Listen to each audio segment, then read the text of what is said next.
Nope. That's not so bad.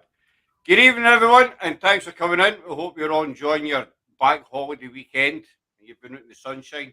The sun is shining. It was shining in Scotland, apart from the day, I think. But anyway, tonight we're here with Jan and Steph, who are Lanarkshire Paranormal. We've spoke to Jan before with quite a nice video call a couple of weeks ago. I think it was. And we ended up talking about Glasgow pubs and stuff. Oh, clubbing. Aye, clubbing. No, we didn't talk about the paranormal. We talked about clubbing and Glasgow. Clubbing, You know, but however, so this is our first time meeting Steph as well. So I'll let you tell folk about yourselves. Instead of me asking you all the normal kind of usual questions. Well, who is Lanarkshire Paranormal? Well, we've been running for what, 14 years now. We do quite a lot of non-profit charity-based public events. We basically are a paranormal group. We go to haunted locations. We're not spiritual based as such. We don't have mediums. We look for the more physical evidence, like the bumps and the bangs and things moving. We do a few sort of private ones, but we're most known for the public ones that we do, and we've been going for quite a long time now. Hi, Laura. Laura's part of our team. Hi, Laura. She stays literally 5 minutes up the hill face. Her and her husband Craig, they're part of our team.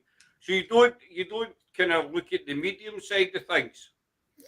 No, I mean we do work with. Well, we did work with a medium quite often. Unfortunately, he's recently passed away. Ricky Martin, his name was.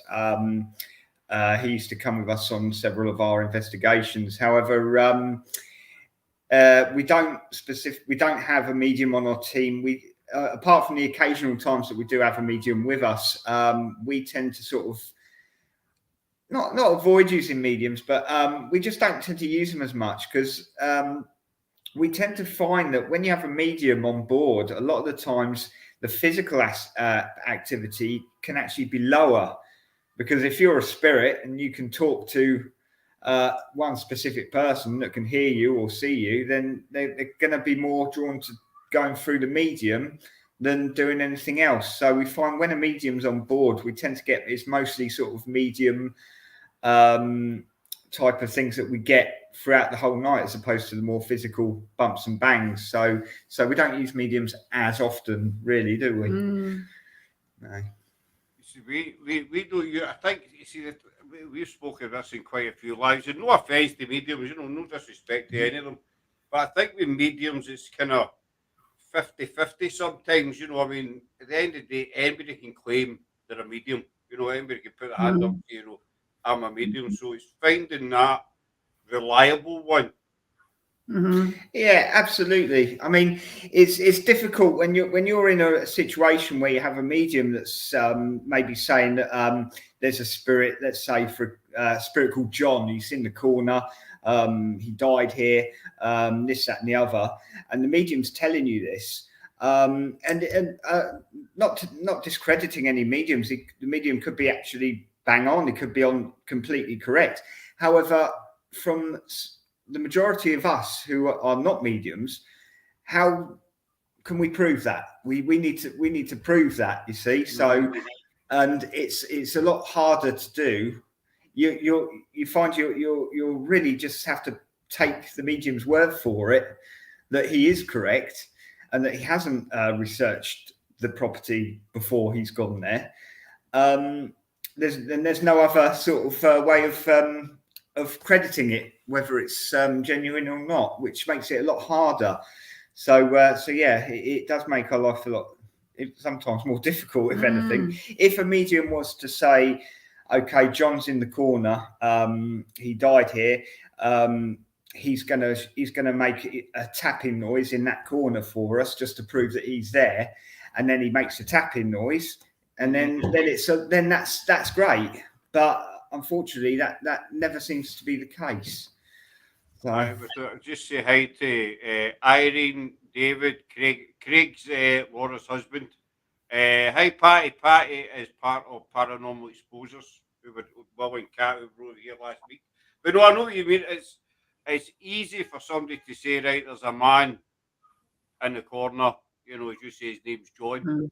But if you've got no physical evidence, whether it's audio or visual, it's hard to, you know, say, well, is he telling the truth? Is he making it up? You know, it's kind of, Irene says that depends on the situation of the place. Sometimes some spirits don't like electronic equipment, and I've interacted with the spirits and the same thing has happened on the voice box, so it can collaborate it. But when you, I know what you mean, Irene, though, is when you get that. I mean, we were at the Sundown Paranormal Exposure last week, and we got through the spirit box the name Agnes and the word red, and it was about 5 minutes later, one of the team found a headstone at the back of the graveyard with the name Agnes and Mr. Red on the headstone. So it kind of backed up what we had picked up. You know, as far as mediums go, I'd say it's kind of 50-50 in it. You just, I mean, I've been to see some mediums in my time, and they were crap, you know, and I've seen one or two really, really spot on ones. Boris, exactly, when we were investigating last time when he was here, and we done the headphones at the Castle, and whoever it was that was coming through named 4 of our team that were there, you know. So I mean, it's kind of stuff like that. What's your throw on it, Jan? What's your throw on mediums? Same as Steph's. We do, as I say, we do have guest mediums now and again, but we do mainly work without a medium, and we do get a lot of stuff through the Ecovox, through using dowsing rods. Yeah. I think I couldn't taking mediums out the equation. Well, it makes it a lot easier, and it makes it more likely, as Steph says, that spirit's going to come to you. And you know, whether it's Gail's one of our team as well, whether it's tapping you in the shoulder or make the cat ball go off, that kind of thing. So how did you get to the event side of the paranormal? What made you want to start up doing the events? Well, I mean, I was doing it down in England before I met Jan. I think I started doing about 20 years ago or so. And when I met Jan, moved up, we ended up obviously getting married. We decided to start our own one up here. So it's kind of sort of been something that I've done for quite a while. Got to put my reading specs on. Yeah. So with the terms of us Lanarkshire Paranormal doing events, it's really sort of been basically what has been happening for the last sort of 20 years, despite only Lanarkshire Paranormal being going for 15 years, if you know what I mean. So the event side of it, the thing about the events, it enables us to get into places which you usually wouldn't be able to get into, like giant castles, say like Fivey Castle, things like that, that would cost so much to hire a full-size castle. By doing I mean, you could arguably not even call it an event. It's more of like a group investigation, basically. Then in effect, everyone's chipping in for that cost to hire the castle, which makes it a lot easier to be able to do these larger, more famously haunted places. Because I mean, since like a lot of the television shows and things that you get on Sky and stuff like that, a lot of places do charge quite a bit because of that they found a market for it. So it's hard to, I mean, so, say for example, I'm not going to point names, but nice big castle, famously haunted down in England. You know, it can be up to you know, over £1,000 to hire it for 6 hours for that night. You know, so Yeah. the only way to get in there is to do it this way. If you have a team of 5 people, that's a lot. That's a lot of money. Nice. I looked at a place last year. I'm not going to say the name of it, obviously, but they were wanting £1,200 for 3 hours. Yeah, exactly. I'll go better than that. I inquired about a famous castle in Scotland, not going to mention it, for 4 hours, and they quoted me £4,500. For 4 hours. So that's what, 4 hours. £1,125 an hour. Yes, Exactly. I said, how can you justify charging that for 4 hours? Exactly. But I didn't get an answer. So. I mean, although it's like it's called an event, technically it isn't, because when we go there, everyone's a paranormal investigator, regardless of whether it's your first time or whether you've been doing it for years. Everyone is going in there not knowing what to expect. All we do is basically guide you, you know, show you how to use the equipment, coordinate the night to make sure health and safety is all done and everything. And that's mainly our purpose. So it's not, I don't see it as an event because like I say, everyone goes in, everyone's a paranormal investigator that night when we do one. So we're all sort of in it together, really. So with your events, have you ever had people come along thinking it's going to be like, you know, ghost adventures or something? You know? Oh yeah. Oh yeah. Do you get that quite a bit? Mm-hmm. Yeah, I mean, we do and we don't. I mean, we do have a lot of regulars, which you know, who we love, and they come along on a lot of our investigations, so they know quite what to expect. I mean, we've got. I mean, if I put a percentage, you know, there's probably about, I would say, probably about 25% of people coming on each investigation may be new people. The rest we've seen before. Or they're regular people, so they know how it works. Occasionally, you do get the ones that come in and they you know they expect it to be like it is on television, but it's obviously not. Anything on television is for entertainment purposes only, really. That's the way I call it, you know. And they kind of go away at the end of the night thinking that's nothing like what I've seen in Ghost Adventures. Yeah, I know. That's nothing like Most Haunted. So that's, you know, use a crap I'm awakening. Oh, yeah. But one event I do want to ask you about, we were actually meant to go, but we went camping, and I put my hands up. It was my fault. I forgot all about it. You know. Oh my God. I know. I'm admitting it. I put my hands up on camera. It was my bad.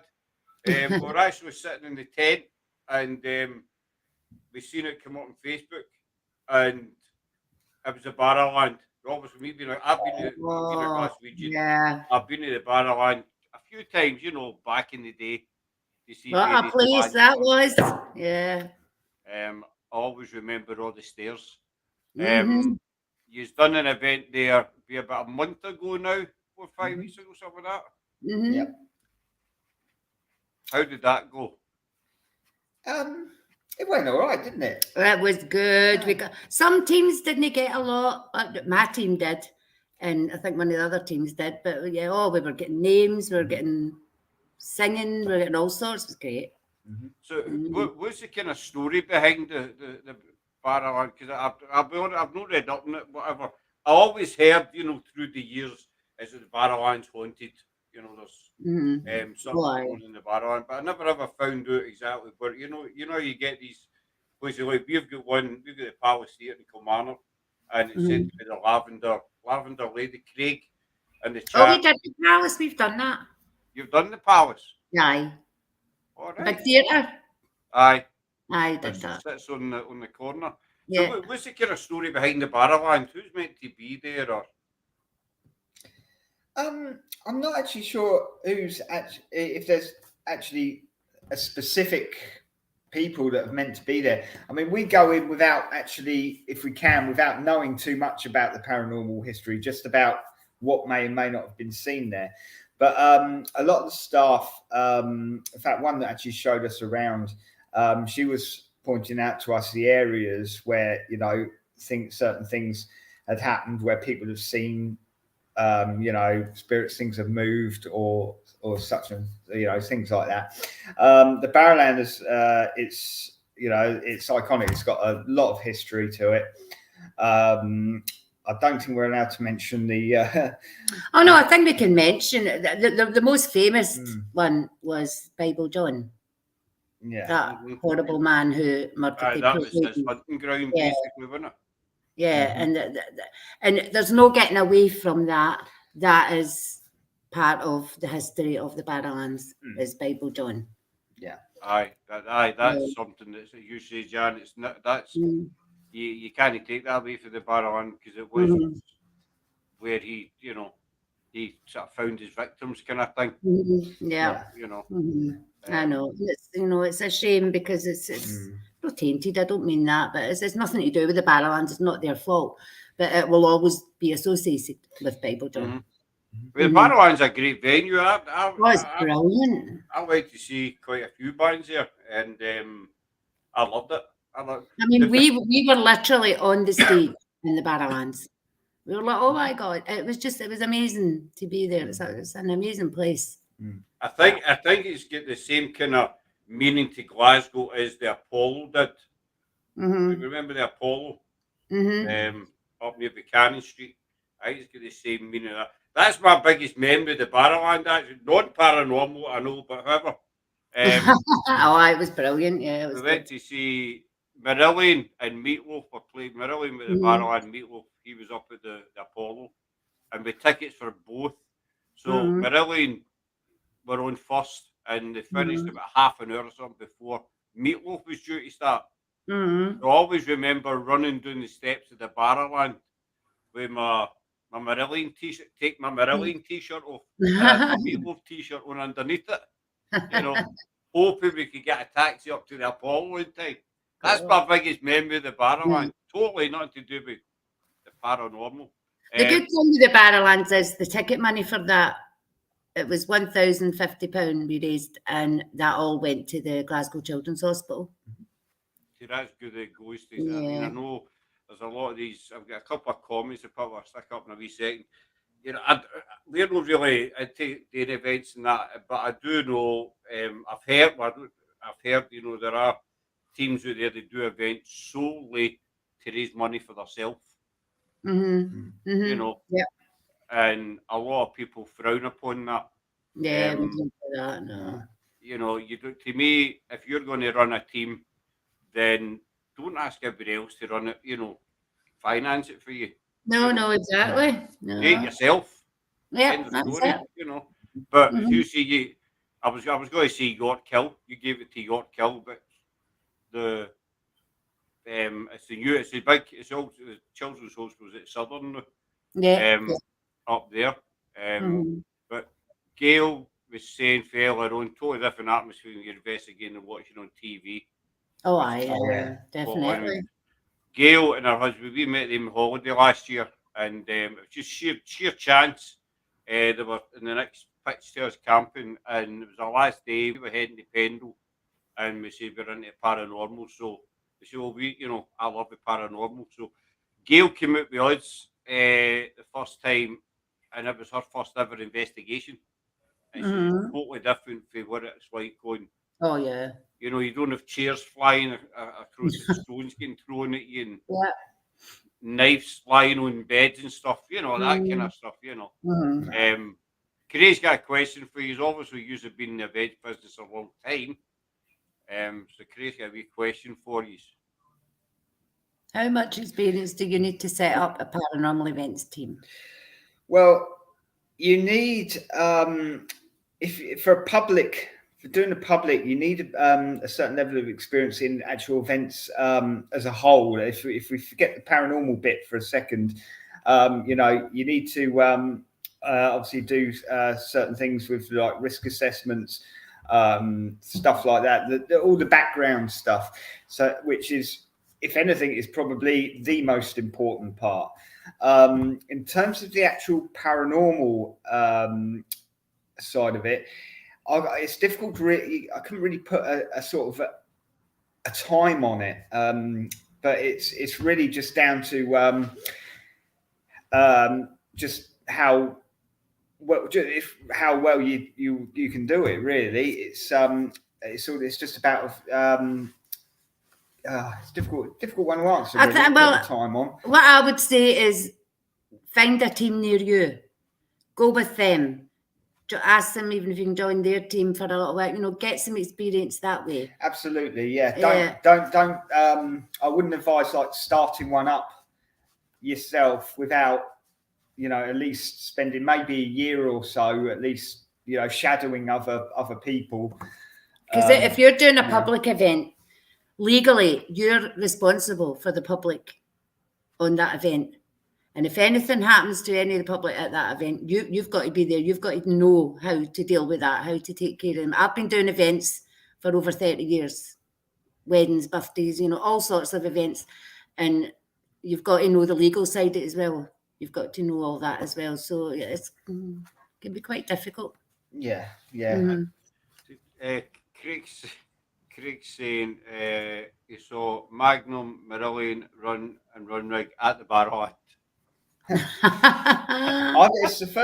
the first time I'd ever been to the Barrowland, but I was quite pleased because one of my favourite bands is the Levellers, and they had a plaque with the Levellers just outside the main dressing room, and I was quite pleased to see that because that area is an area which the public generally won't see because it's the main dressing area. It's the big room, the room with all the mirrors and the lights around the mirrors and everything. And to see that was quite a good thing for me.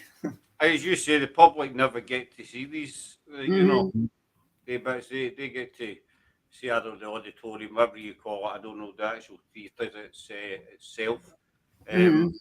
So, do you prefer doing the events as buddy.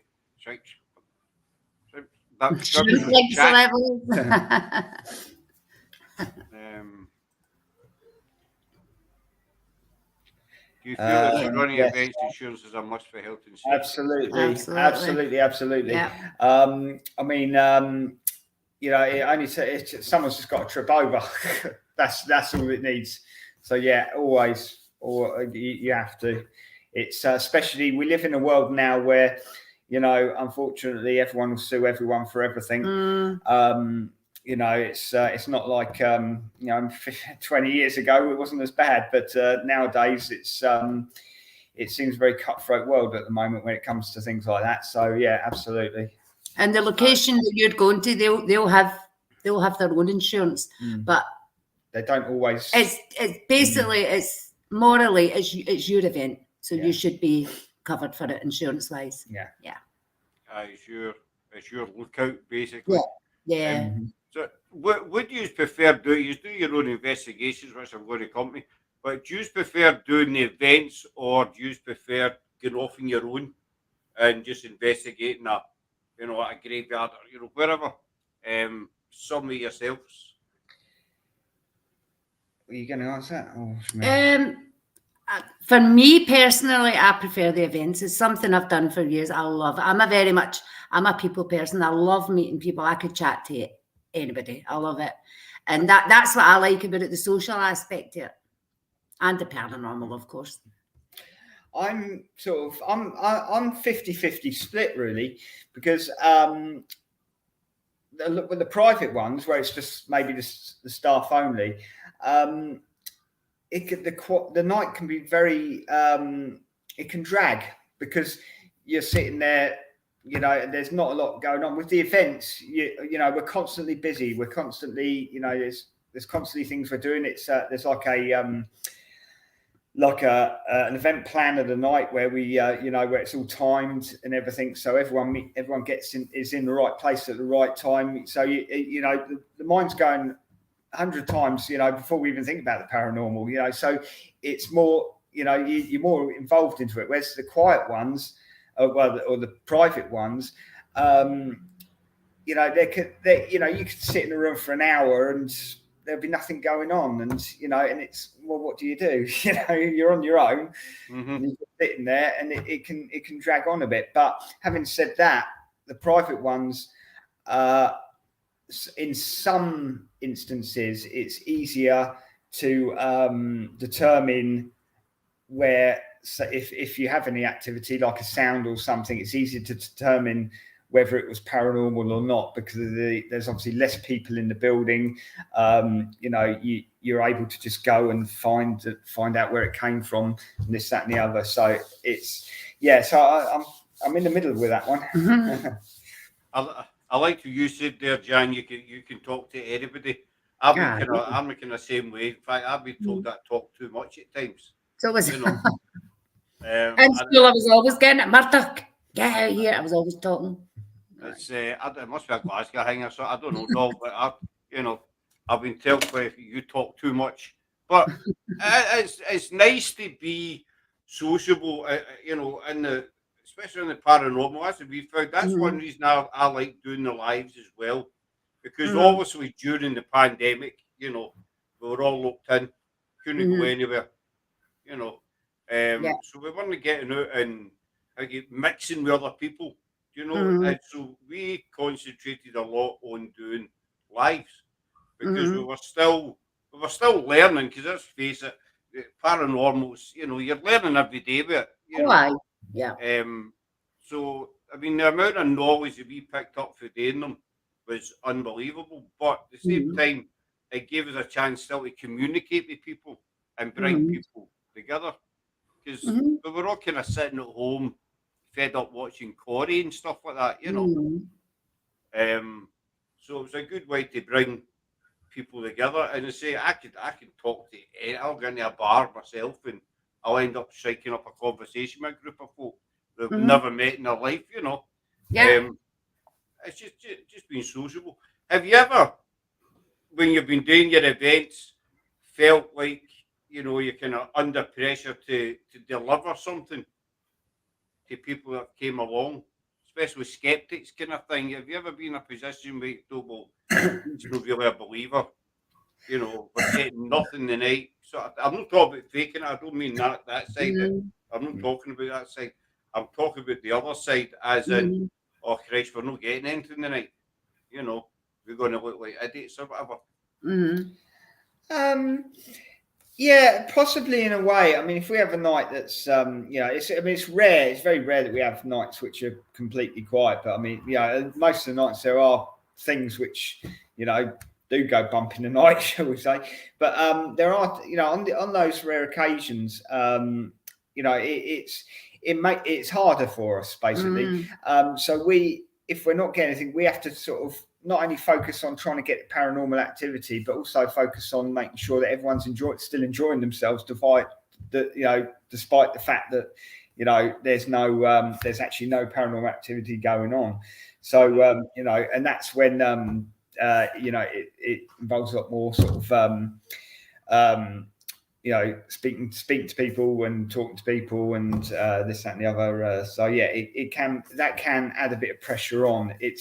The nights are a lot easier. The more activity we get, the easier it is for the nights. Because it's the easier it is for us, basically, because it's then it's basically the night runs itself instead of us having to try and run the night. So what I found was, if we're not really getting anything, I found that, see, if we talk amongst ourselves, just in the group, if we chat amongst ourselves, then we'll get a big bang or a door opening or something, as if to say, as if the spirits are saying, oh, wait a minute, we're here, kind of thing. I found that quite a lot. I've spoken to a lot of people that said the same thing, and I've always said that spirits, all right, adults, whatever, child spirits as well, but at the end of the day, all spirit wants is to be acknowledged. Yeah. And as you say, Jan, if you are all talking, it's like a kid, if you've got a bunch of adults sitting and they're all talking about, I don't know, the weather or something, and you've got a kid running about who's that kid's going to do something. Right. Yeah. When it's come up and pull you, well, I have to pull in my hair, but do something. If I would say, I'm still here, somebody play with me, or somebody do it, it's spirit as to me, I always say spirit is along the same lines. It just wants to be acknowledged. So I think that is a good way. I mean, it's happened to us. We've been out and, you know, been investigating, and then we've maybe took a wee break, and then you hear something. When you've heard nothing for maybe an hour and a half, you know, but like you take a cigarette break or something, and you, like, what was that? You know? And then you put the fag out, and you go and investigate, and you get nothing. Nothing. Aye. Or everything happens off camera. We've had that loads of times. Oh, aye. Yeah.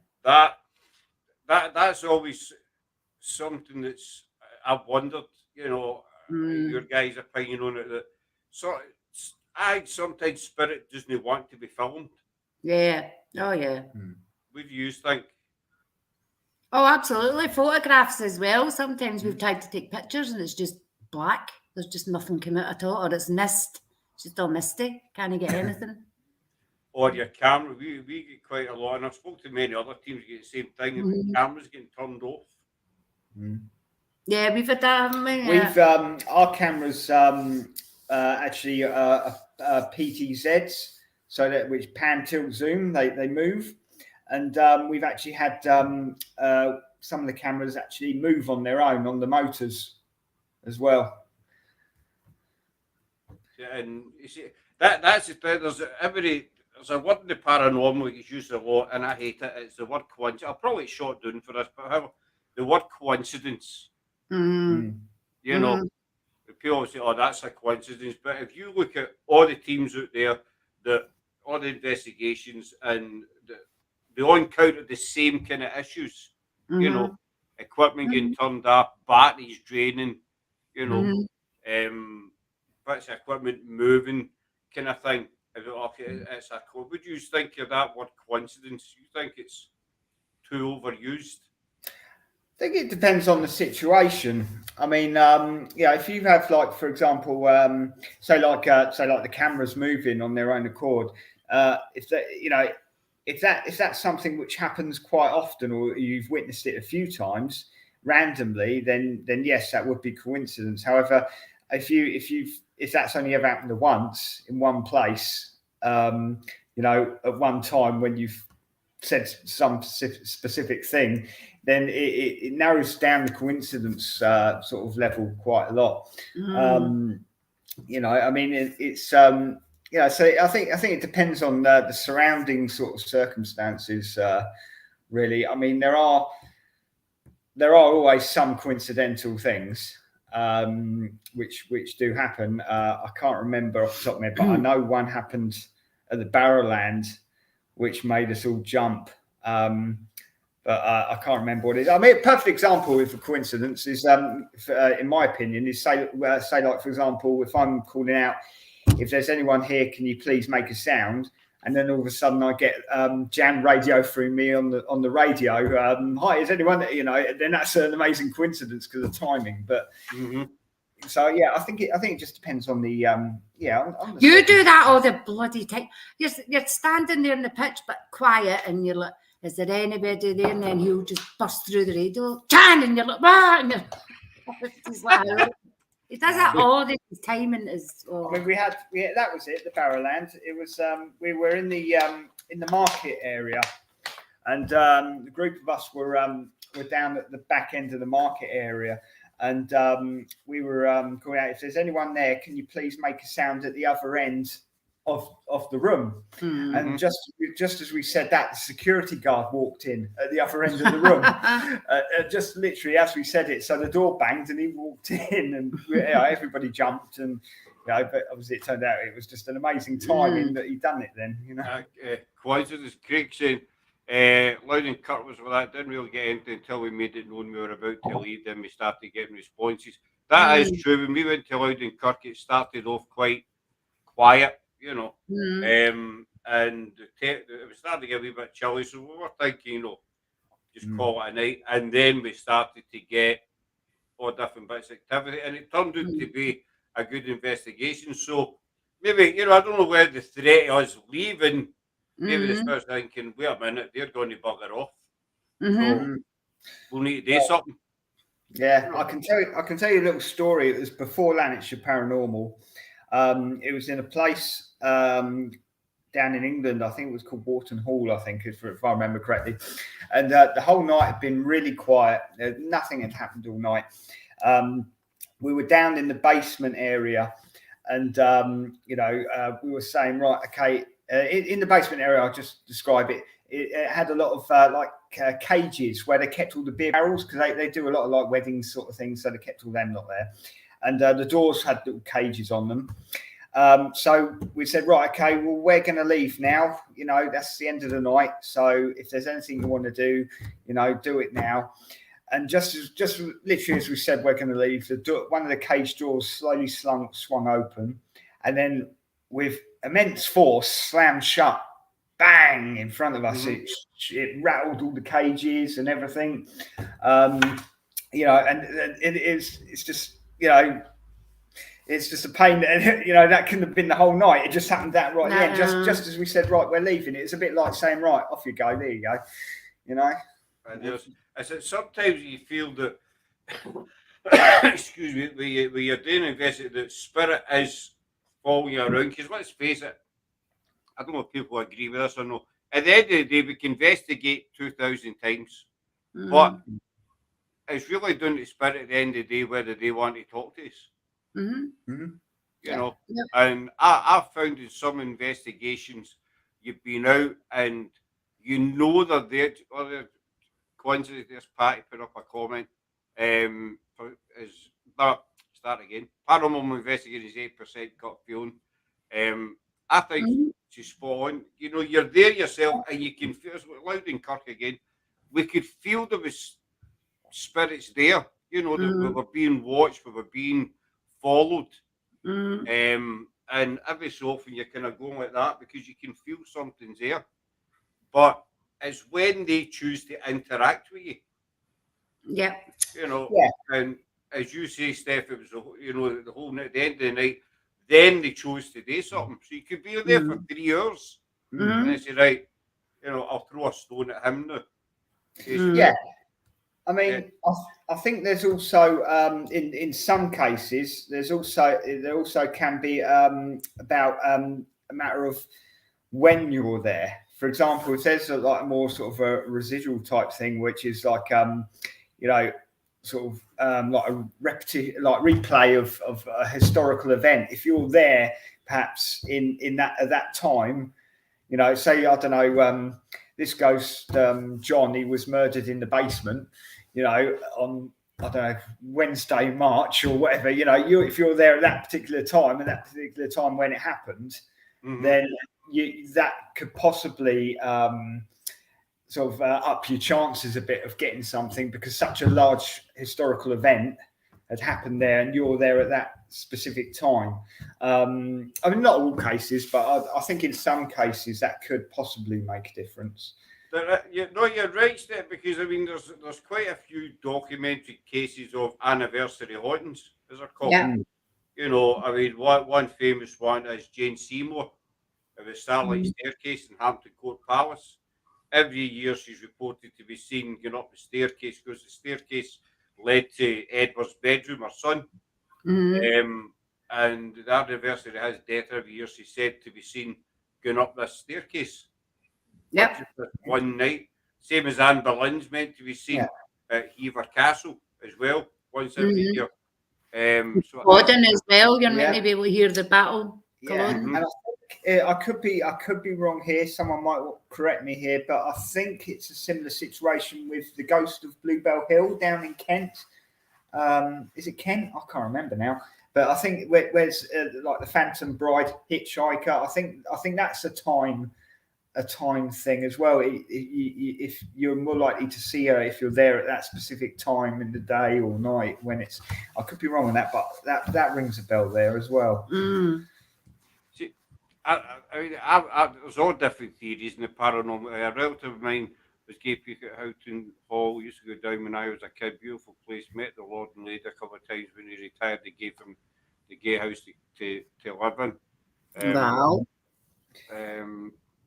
I always get the feeling that we've been watched by a tall man in a black coat at Londonkirk, not Craig. Craig's about 8'4". Black top, by any chance? He's what, sorry? The black, is it a top hat by any chance? But there is a feeling of, we got it last week, a dominant male there. Yeah. You know, we were getting bits and pieces through Cat. The spirit, there was 5 or 6 spirits there that were wanting to talk, but they couldn't talk, as if there was this dominant male kind of walking round and round, you know, basically saying, shh. Yeah, stopping them from talking. Yeah. He's only kind of talking about. I mean, just getting back to anniversary hauntings, do you think that maybe these happen because, you know, I'll use Jane Seymour as an example. The death of her son was such a big event in her physical life. Always remained with her, and this is when they choose to make an appearance because, you know, whatever event it was with the battle, whatever, it's such a, it meant so much to them. They feel they need to make an appearance. Does that make sense? I know. All right. You know. Aye, that's me. That's me, but not loud and cut. I have a show. Craig's got a cowboy hat. I asked about the top hat because it's quite a common spirit sighting. Is the dark man with the top hat, the shadow man? Yeah, he's I called him he, but he's a very common sort of entity that's people do see. There's lots of different stories behind his background, many of which depend on which religion you might believe in or not believe in. But yeah, a tall dark man with a top hat is quite a common spirit to see. Yeah. I've heard about him, and I've heard another theory, but I'm not going to go into that because the theory I heard was just ludicrous, basically. But you know, each one to their own. It was kind of outlook and things. But the thing, I mean, as you say, you can sit with investigations, get nothing all night. That's the thing about the paranormal, how unpredictable it is. Yeah. You know, and that's part of the reason I love it. What do you guys think? I know I keep saying guys, Jan, but you know. That's all right. I know what you mean. you know what I mean? It's great. It's actually good to know fair. I mean, I love our guests, but some of our guests we have on, like say Patty, Negri, Brian Laffy, you know, they have quite a hard time understanding me. You know, and I need to try. I always try and make a mental note to talk slower. But it's good to talk to people that I can just rabbit away to. Aye. And I don't know what. I forgot what I asked you there, actually. What was I talking? What were we talking about? I remember. See, we've actually done that much, we forgot what we were talking about. Oh, that's annoying. You've ever done that? You've been talking about something and you've just stopped and forgot. It's just wet. Maybe. That's great. Guys, it's a glad. I think it is, yeah. Patty, she deals with William and Kat. William is for the. It turns out William and I lived a couple of streets apart in Pollock, but obviously we didn't know each other back then. So Patty, she works with him, so she'll understand us a bit better. I can't remember what we were talking about then. The unpredictability of the paranormal. Unpredictability. Yeah. I think when you're out investigation, it might sound stupid, but if you're sitting there and it's all quiet, I think you get a kind of buzz for it because you don't know what's coming next. Exactly. Yeah. You know, exactly. I was going to say we've done places several times. I mean, over the years that we've been doing this, there are some places which we do more regularly. You know, some maybe even once a year. So that's maybe, you know, we may have done this place 14 times, but each time's different. You can never go in. You can't go in. You know, every time there's something different that's happened. There's never been any consistency to anything. But do you think the more you get back to a particular spot, the more spirit gets to trust you? Definitely, I think so. Yeah, they get to know you. They get to know you. Don't mean them any harm, any disrespect, and they get to trust you. So they'll come out a bit more. You know, they remember who you are, and so, well, Yeah. you know, he was all right the last time, so we'll talk to him again. Or you know, or he was an idiot. Let's stay away from him. Because I think, you know, it might sound nuts, but I do think that spirit talk to each other. Oh, aye. If you get 5 or 6 spirits in the same place, I do think they have conversations, because, as I've always said in a live, I believe that when we go, we take everything with us except our body. You know, we take our personality and everything else. Right. So I do think that they sit around having no discussing the weather or anything like that. But you know, definitely. This is it. I mean, what we try and do is when we're trying to call out for a spirit or you know, asking for a spirit to communicate, it's difficult to do. It's actually surprisingly difficult to do, but we try and sort of do it in a way as if we're talking to someone that's just sitting there, standing there, like normal, and not be as robotic in calling out, because we try and sort of picture them actually just being there in front of us, because, as you say, they are who they are. You know, they're still, the personality is still going to be the same. You know, I mean, and you get some spirits which are good spirits and some spirits which are bad spirits. More often than not, it's probably because he was just a bad person in real life when he was alive. So, you know, it just kind of works like that. So we try not to be as robotic with it, don't we? Yes. I talk about pizza. Possibly pie. We don't. It's one of these things. Oh, see how changing the subject again. See, I was talking about the cats, and the other one was away out. She's decided to. Oh, she's lovely. Look at your face. So she's decided to come back in and join us again. But as you say, that you know, you try to be as normal as possible. I mean, I've watched some investigations on YouTube, and no disrespect, everybody's got their own style, their own way of working, but the way that they talk to you, think, see, if I was a spirit, I'd tell you to sod off. Aye, some of them are really cheeky and really nasty, and I'm like, you what? know, I'd be throwing a headstone at you, mate.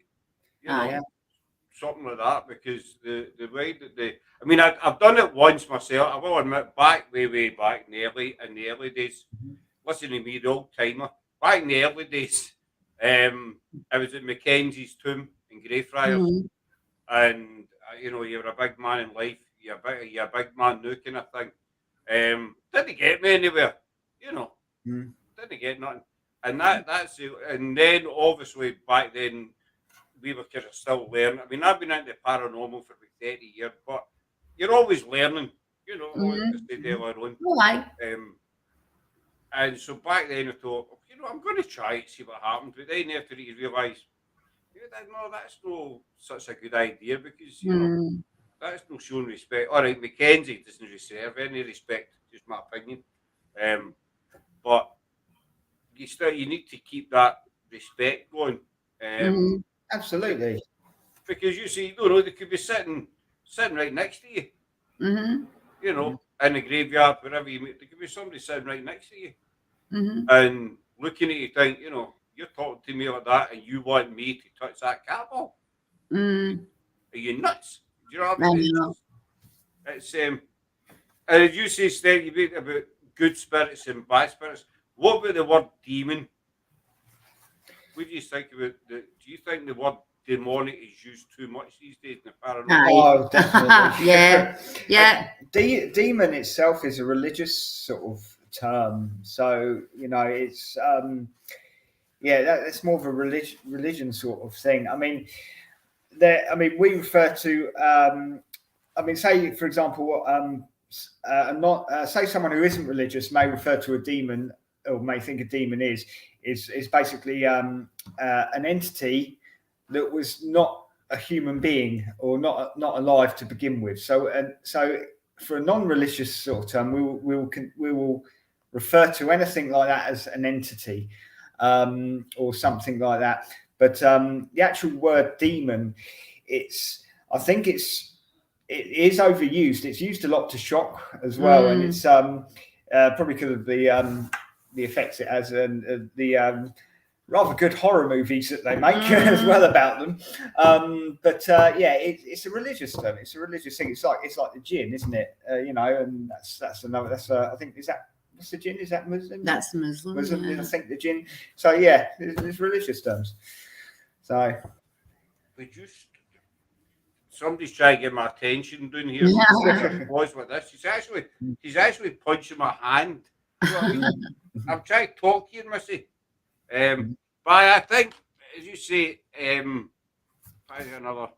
maybe they think on the other side, hearing us thinking we are the demons, maybe they're confused about us as we are. Oh, Patty, we've had that. We were doing Mary King's Close, weren't we? And a few spirits came through and they were scared of us.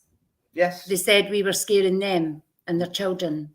I did, I did a place, well, we did a place, it was a couple of years ago, and we were communicating with the spirit, it was the glass divination, and they actually came back claiming that they thought we were the ghosts, and they were the ones communicating with us. Yeah, it was quite bizarre. Freaked everybody like out. A paradox. It was quite weird.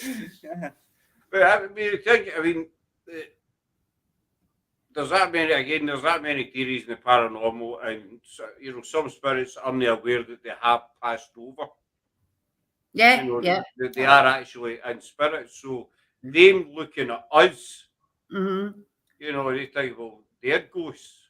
You know, they're dead, but it's actually the kind of other way around. Well, this is it. I mean, this one that I mentioned that we talked about.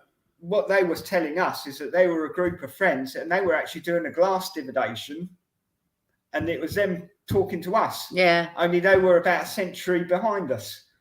That freaked everybody out that night, Wolf. So There's Mary King's. I mean, we've done a lot in Edinburgh. Does Mary King's live up to his reputation? I know. I know. I can only speak about the night that we were there. And the night that we were there, it was pretty quiet. We got a few things on the dowsing rods, but that was about it. But I still loved it. It's an amazing place. Oh, it is. It's you know, Mary King the whole way. We love Edinburgh. Totally love Edinburgh. In fact, Patty made a comment earlier about Edinburgh with Kat. When Kat walks into Edinburgh, they say her name over and over and over again. Because they get to know who she is. So I mean, you get all these locations that are hyped up. And have you ever been in a location that's been ramped right up, you know, and you went and it's been totally flat? Nothing. Yeah. Yeah. In fact, most of the locations which are so famous, they actually end up being the quietest. We found that with Greyfriars. We've done there a few times before we found out about the ban. I always emphasise that on a live before we found out you're not actually allowed to do it, and we got nothing. You know, we picked up very, very briefly one night and on a mail, but it was seconds. You're talking about 5 seconds. It was literally seconds, and it was gone again. And we've been there at all different times during the day. Evening, we've been here at 3 in the morning. You know, we tried that once, you know, and we got the only time we got was flat batteries and wet. You know, and another place that I love is 30 Each Drive.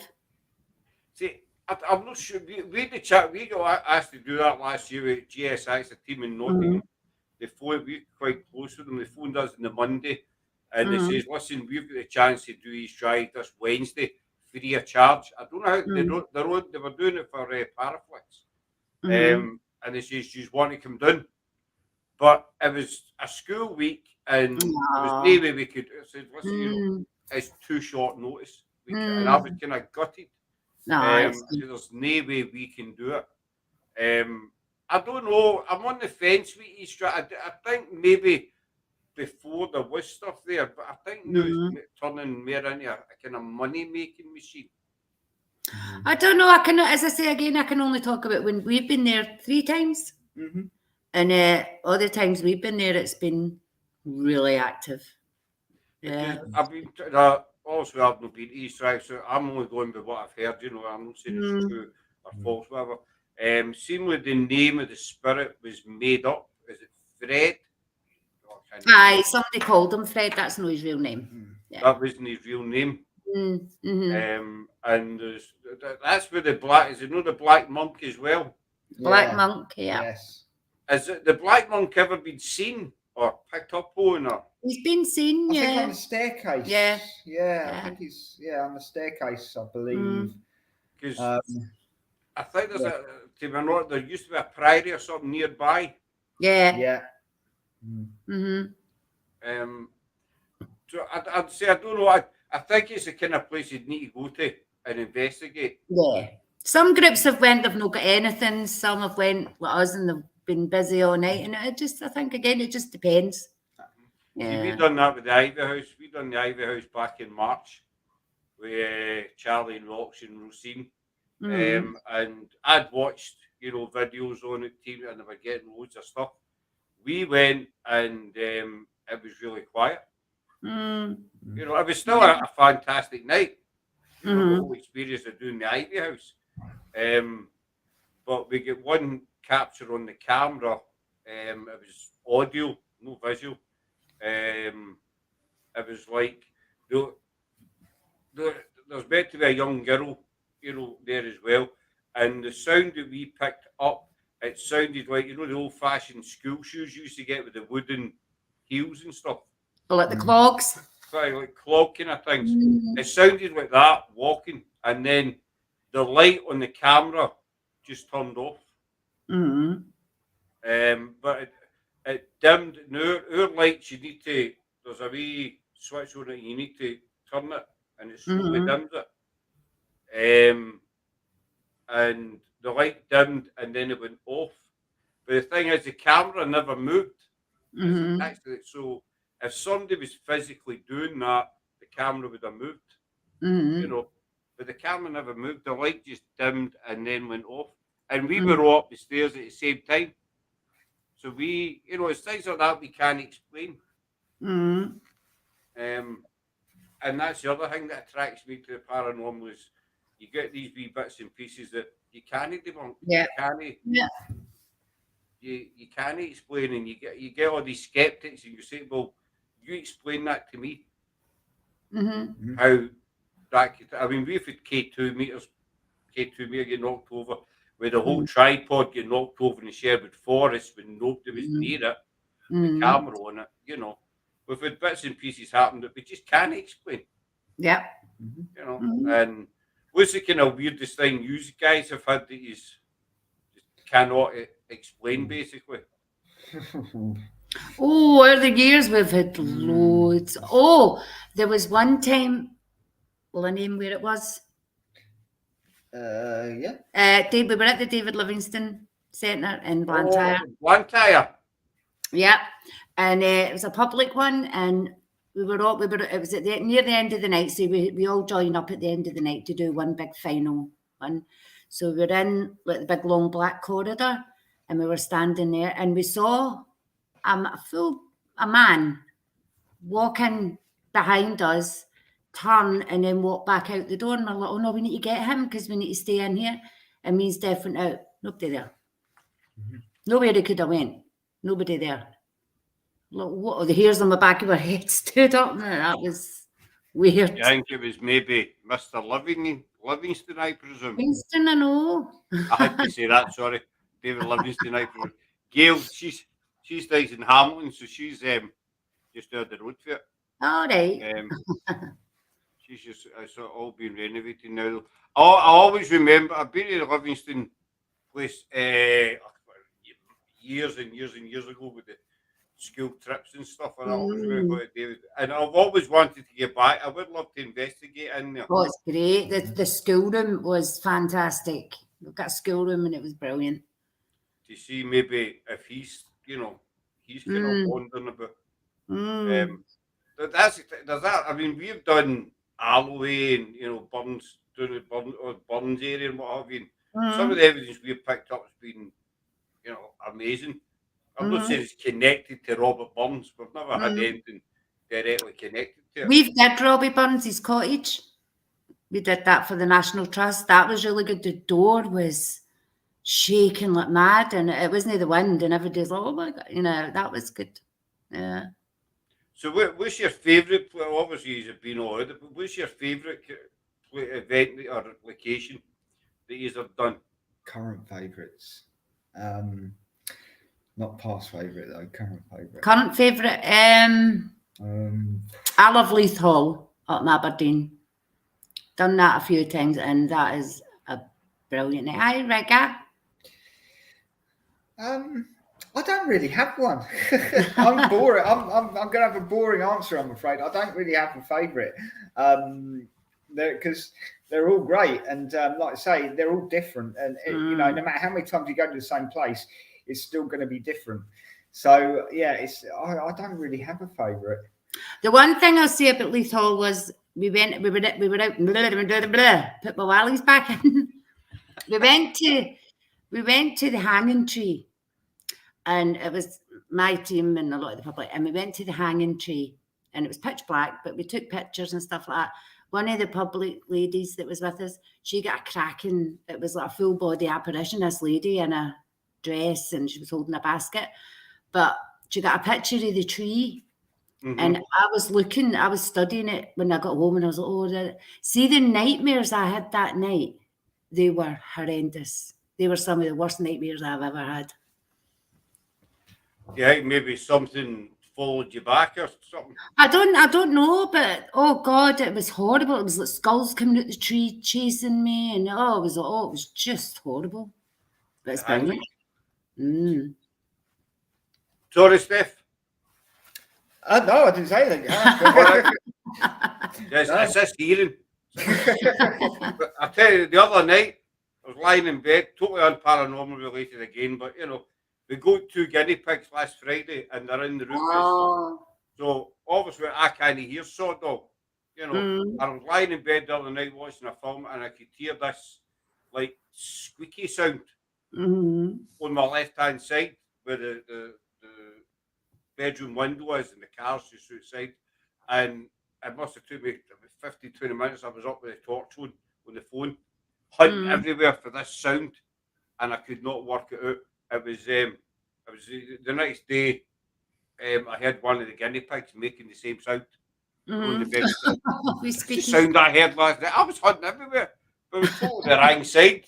So I'm hearing stuff on this side that's happening on that side. Totally, totally nuts. I mean, favourite places. I really don't have a favourite place. I love everywhere we've been. But just what you say about the Hanging Tree, that's another thing I want to ask you. You get these sites that are famous for executions, like the Hanging Tree, like you get the Girth Cross, you've got St Giles in Edinburgh, Tyburn down south, and all these people have reported seeing, like Anne Boleyn at Tower of London, where she lost her head and stuff like that. Do you think spirit would want to hang about a place where they were actually executed? You know what I mean? Does that make sense? Yeah. Difficult to say, really. I mean, if we're going down the route of like more residual energy, the past repeating itself, then I don't believe it would make that much of a difference to it if it was like just a repetition, like a replay of the events at that time. Because I mean, that's a theory that many people have on some places, is that it's just time replaying itself. So, in the spirits, in that instance, may not necessarily be interacting with you personally. They may not even be aware that you're there. They're just going along like it's like they were alive, like a replay. So, in that instance, and with that theory, it shouldn't make much of a difference in places like that, I think. Gales. It was Gales. I like you saying it just to feel different atmosphere. Each location never feel the same, if that makes sense. Yeah, oh yeah. It does make sense. And sometimes the most, you ever found that sometimes the most unexpected place can give you the most evidence? Yeah.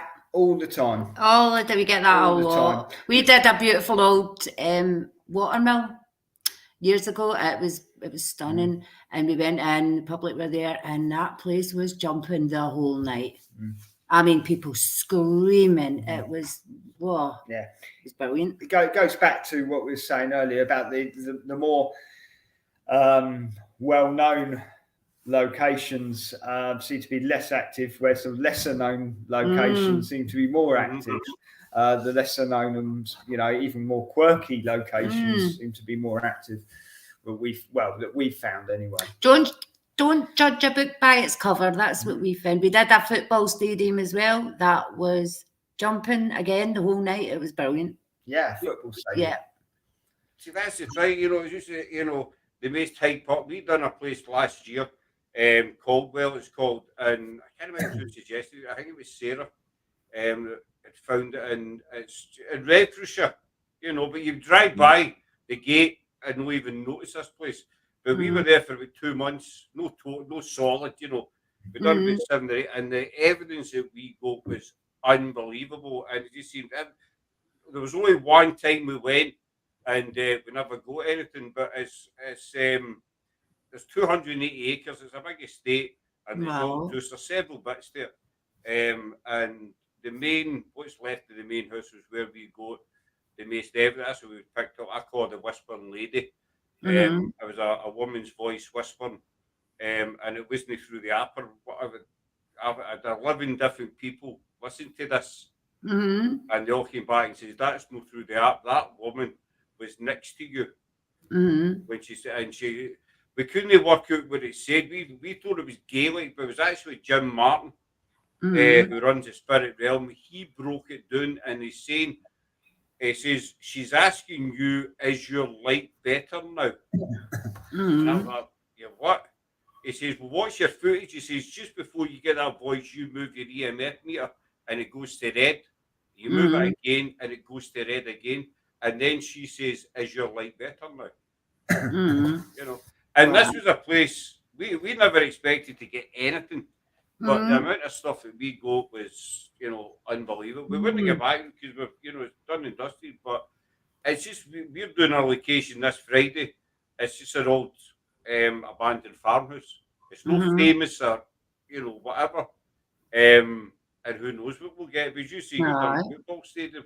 I mean, at the end of the day, let's face it, anywhere can be haunted. Yeah. A brand new Morrison's can be haunted. Oh, absolutely.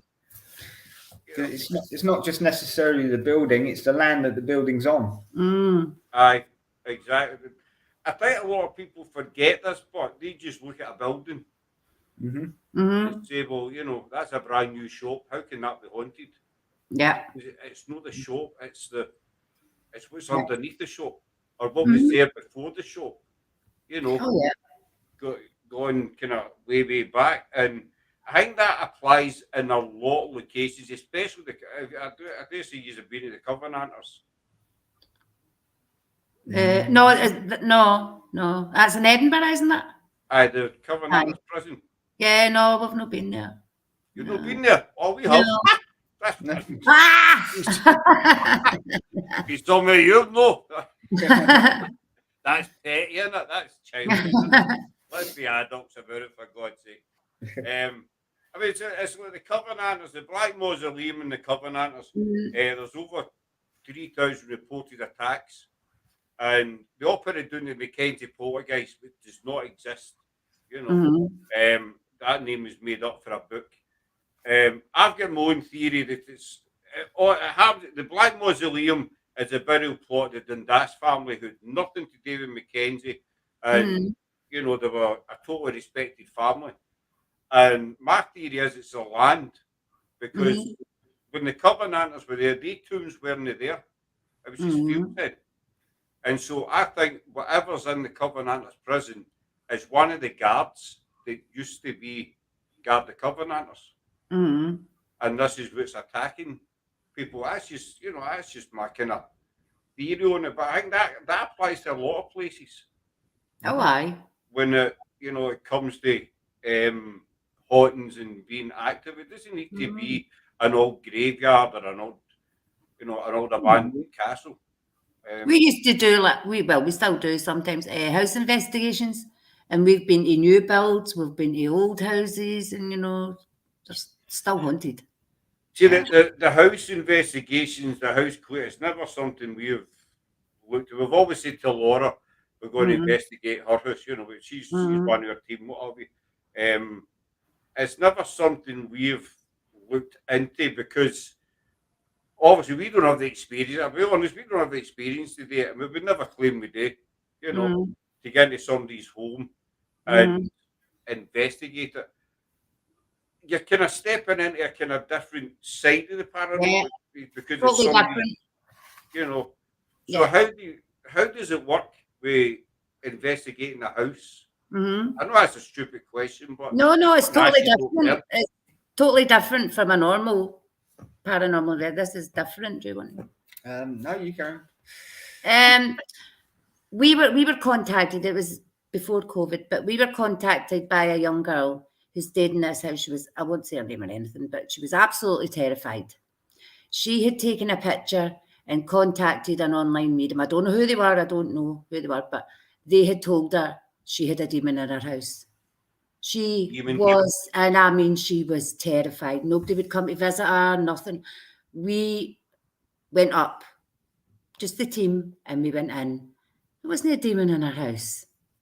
The cold that she was getting was a hole under, I can't remember, was it a floorboard or there was something like that, and that it was like a cold breeze she was getting. The picture was camera flare, but she was told that she had a demon in her house. It's ridiculous. Oh, aye, don't even start me doing that at all. Do you know what I mean? She was charged £30 by this online person. Yeah. And I was like, nah. And she afterwards, she felt so much better. She felt so much at ease. And that's the good thing about doing this. It helps people. Hey, Mario, buddy. Mario. I mean, that's the thing. I heard the story ages ago. I was a team in into a couple's house. The couple said, we keep hearing these noises. So they went in and they get charged a few £100, and they says, your house is active. And, we'll help you, kind of thing. But then they went for a second opinion and somebody else came in and they had to wander about and they says, your house isn't active. It's your central heating pipes. Yeah. It was happening at the same time every night. And it was the timer was on heating. Their heating was on a timer. So, when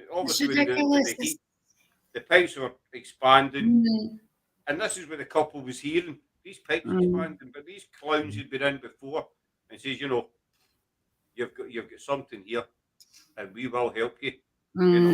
That'll be £500, please. That's terrible. So we do all that free. If we go to do a house thing, we do it free, because we're trying to help people.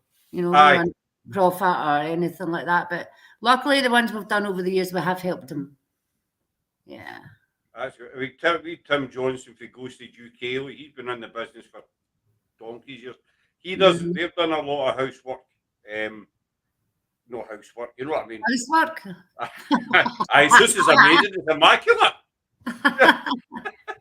He keeps his house nice and tidy. I don't mean housework. You know what I'm talking about. And he said the same thing. The amount of people out there that will just go into somebody's, home and start babbling all this crap. And it's 9 times out of 10, it's a demon. They never say your grand's here, or your Auntie Ina's here. It's always a demon. What's that quick comment there? 2 seconds, dog. It's not the people who visit me, but I asked Laura. Take, for example, the cat boy I had placed in the same spot for 24 hours, not once it go off. The minute I asked my new cat, who passed 4 years ago, if she was around, the ball went off. I feel her in my bed, my husband, my daughter, and Yeah, we've seen a lot of animals, yeah. Yeah. Laura and her family's quite open to animals, but she used a cat ball the other night, and she mailed me saying the cat ball just went off for no reason. I mean, I know a lot of people diss equipment. You know, I'm not a big tech fan because 9 times out of 10 I don't know enough about it. But like things like the cat ball, the K2 meter, if a cat ball goes off randomly, you know, or on demand, to me you can't debunk that. You know, same as a K2. If you say, you know, make it go to yellow, and then it goes straight to yellow and then back down again. I mean, we've had K2 sit dormant, as I call it, for 20, 30 minutes. And then you say, well, if you're a wee girl, I always say you get these teams that say, you know, I've got this device and that device. But then You don't know what that is. Aye. If you're talking to a spirit that's maybe 200-300 years old, they'll be like, what's a K2 meter? You know, I always just say a black box. You know, back then they still had you what a box was. And you say, if you make this box light up to yellow and it goes to yellow straight away, like, well, and if it happens 2 or 3 times, how can you know, debunk that? But get back to the house clear, it's something we would never do because we, you know, we don't have the experience for it. And if we did get into somebody's house, then I would say, listen, no, we can't do this. You know, I don't think we'd ever. No, I'm saying we're thick or anything, but no. We're just honest. You know? Oh yeah. I know. I mean, if we do go to somebody's house, we tell them we can't get rid of the spirit for you. That's not what we do. You know, they say we can help you. We can probably get the name, find out who's here if there is anybody here, but we can't remove it for you. You would need to see somebody else about that medium or whatever to do that. Yeah, we're always very straight with them, you know. As these ones that say, I will cast out the demon. Oh, no. For you all I know. No, I know. Just give me £1,000 and you'll be rid of the demon for the power of Christ compels you and all that lot. Aye, or you know, and you think, you know what, mate, because it makes people. I think it makes. I mean, I think the last 10, 15 years of paranormal has really come on. You know, it's more out there now, and so it's bringing a lot of new people into it, or people are getting interested and they're wanting to find out about it. You know, what's this paranormal stuff really all about? And you get these clowns out there that are doing all different bits and pieces, and it gives the genuine ones a bad name. Yeah. You know, but the problem is you look at some of these channels that say, you know, I mean, like say the fire extinguishers. Fire extinguisher 40. I don't know how many views that got. You know, but it was a lot. And but to me that's just people's curiosity. And so these new people that are coming into the paranormal, I think they're going to go to look at these clowns. You know, oh, they've got 20,000 views. Let's look at them. They must be good. You know, where do you think that anybody coming into the paranormal, where are they better to go for advice, but just to learn? Yeah, I mean, it's something you would need to research, really. I mean, as you say, there are a lot of groups out there or people out there who aren't what they say they are. Some of them, I mean, there was, I mean, I don't know if you remember, it was a few years ago, there was an issue with Facebook pages where there was this, it was called a bot, and it was making automatic likes on the pages to make your likes like ridiculously high. And you remember, I think Facebook came out and did like a ban on that because it was making pages like about 30,000 likes on the pages when most of it it's like a little bit of computer software that keeps pinging it to like it up and up and up. But they did a crackdown on that, I remember, a few years ago. But there are, not just paranormal, but there are people who have done that in the past. So the most important thing is to sort of see comments, read people's comments of people that have actually been with them and actually experience them, as opposed to going for people who who may just have more likes on their Facebook page or something like that, So yeah. I definitely. I mean, you can have 100,000 likes and be a total monkey. Yeah, absolutely. Or you can have 20 likes and be totally genuine. Absolutely. And at the end of the day, there are teams out there, groups, whatever you want to call them, that are just in it for the fame or the followers. Don't get me wrong. I've always said we all like to see our numbers going up. If you gain 10 followers, you're like, well, that's good. There's a lot of folk out there that are driven by it. I've known one or two, unfortunately. Yeah. They're the ones to watch out for, especially ones that are more fame orientated, and the groups that just pretty much copy and paste from your website to theirs as well. They're the ones which are just not. Morally it's wrong. It's the wrong way. There's a right and a wrong way to do it.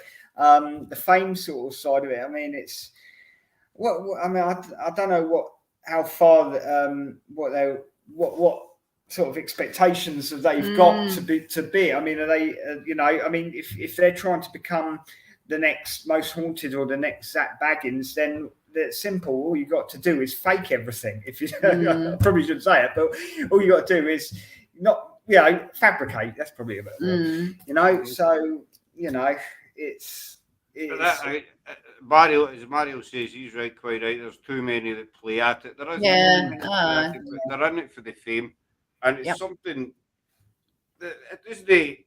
I mean, I was talking to Charlie, he used to be with the Haunted Hunts. That was a video call with him last night, and we were talking about that kind of same subject, the fame stuff. And as people can shoot me down for this, but as I see, if somebody was to come up, it's never going to happen, but hypothetically, if somebody was to come up and say, right, we want you to do a TV program for us every week, your own ghost show, I'd say no. Because it takes a personal aspect to it then. Yeah, I mean, the thing is, for those of you, for people who've actually gone on in paranormal investigations, sort of, after the investigation, sort of think to yourself, well, did we really get enough to make an entertaining TV show about it? I mean, you get like a few bumps and bangs in here and there, but I don't know, to make that into an hour-long entertaining TV show, you need more than that, I think. As you say, we'll put, even nights we've been out with a deadly squat, we'll still pop the video, because we feel it's important to show people. You don't always need to get evidence. There's a lot of folk here that they'll only pop a video if they get something. But I feel we feel that it's important. You need to show both sides of the coin. You need to say to people, there are nights you'll go out and you'll get loads, but there's other nights you'll get this. Yep. And so it's no Zach Baggins and Most Haunted and stuff like that. But do you think it's important to show the base sides of the paranormal? Yeah. Sorry, what was say that again? Do you think it's important to show both sides of the paranormal? I do, yes. Yeah, I do. I mean, it's you've got to show the rough with the smooth at the end of the day, haven't you? But I mean, say like with shows of like Most Haunted and Zach Baggins and things like that, I'll just go on record to say that I'm not saying they're faking anything. All I'm saying is that there's a doubt. They've got to try and stretch out the amount of activity they may get in one night to last a full episode. Do you see what I mean? So by injecting certain elements of like camera angles and a bit of music here and there to make it more entertaining for the viewer, as opposed to if you had all the sort of the actual activity on the night and just played it outright, it would probably last, a few minutes, and that would be it. Do you see what I mean? So they need to make it. They have to inject the entertainment, the more dramatic entertainment for it to be entertaining. Does that make sense? So it's it's that's the only way you can sort of do it. I think really for things like that. So for people really aren't learning anything from it. Yeah, you've got it. There's some investigations, as you know, you can sit for an hour, 2 hours, and you get nothing. Yeah, and you've got to expect that. Yeah. And I think it's important to show anybody coming into the paranormal that there is a side to it. It's no all demons and fiery crosses and whatever Jason Voorhees walking down your back path and what have you. So I think it's really important to if somebody was coming out of the paranormal, I would say look at everything. Go on YouTube, go on Facebook, whatever, and look at just pick out teams, that probably get a lot of views or a lot of subs, whatever, and watch them. Yeah. Some people will maybe go on different teams' investigations till they find a team that they gel with, to find a team that they like. Yeah, absolutely. That's it.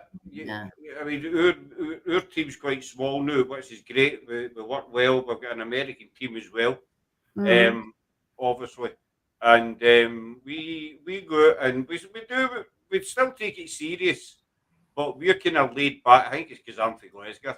Maybe I don't know. You like a laugh. You go have a laugh as well. Aye. We can go out and we can have a laugh and a joke, slag each other off a wee bit, and then do an investigation. Yeah. And add a wee bit of, as you say, I hate that word, banter. I don't know why I'm Glaswegian and I hate the word banter. I know. No, but you need that. You need a bit of fun as well. That helps build up the energy as well.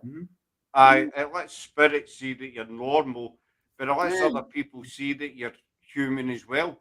All right. I mean, I've watched some teams investigate, and I've said this before, you just want to go to your own funeral watching them. Basically, you've got to show your personality through. You do mediumship, you don't always get exactly, Mario. No, every medium gets something, but you hit it spot on. You need to show people who you are. Yeah. Say, well, this is me. I'm not some kind of ghost hunting robot. I'm just a normal guy or a normal woman, whatever. I've got a 9-to-5 job, got a family, a flat the same as everybody else, laugh same as everybody else, and this is it. But I've just noticed we were only going to go for an hour. That's an hour and a half. So we'll wind up there, but I'll keep a hold of these when we come off. Yeah. Guys, don't disappear on. So just before we go, you can plug Lanarkshire Paranormal. Where can people find you and your events and stuff? If somebody's looking for you, I'm not talking the tax man or anything. No, we don't want name and finders. No.